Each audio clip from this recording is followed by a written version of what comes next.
there is a story about a place where people slowly lost their minds, not because of war, not because of disease, but because of something they were forced to eat. At first, it felt harmless. Then came the fear, the visions, the chaos, and what they discovered later still doesn't feel real.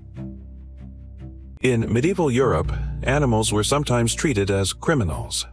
There are real historical records of pigs being arrested after attacking children or damaging property. They were placed in real prison cells and brought before a court of law. Lawyers were sometimes assigned to defend them. In some cases, animals were dressed in human clothing to symbolize their guilt. These trials followed formal procedures, just like human cases. To people at the time, this wasn't strange. It was justice.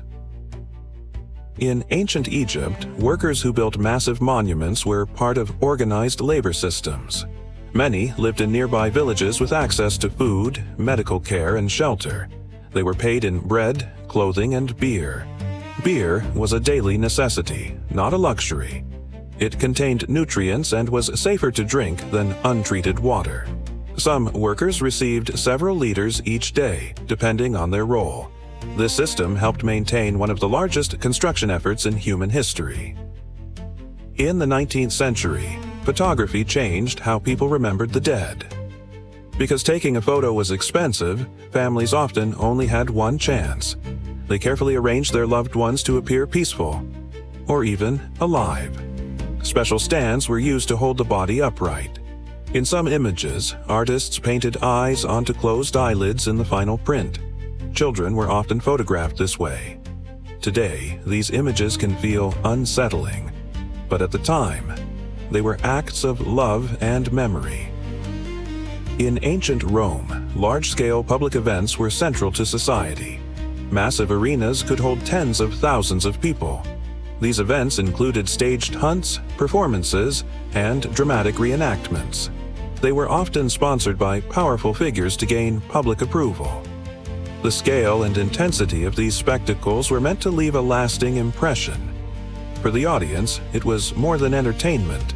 It was a shared experience of power and control. Before modern science, the cause of disease was widely misunderstood.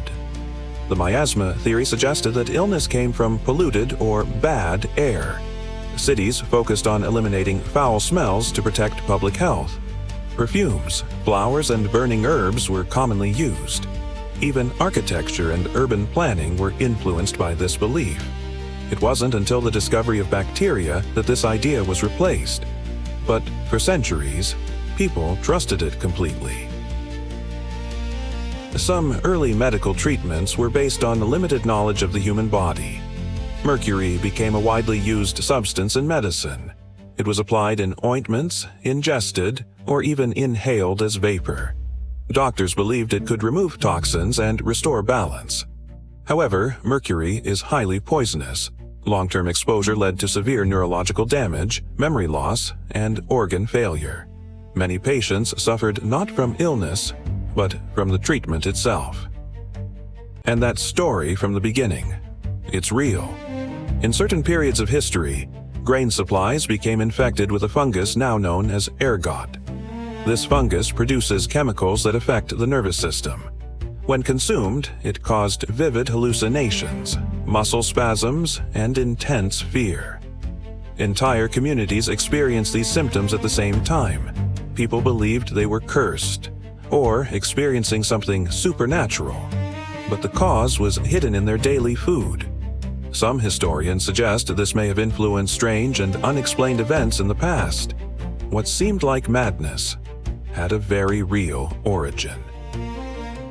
History is not always what it seems. Sometimes the truth is stranger than anything we imagine. This is Informboom. Stay curious.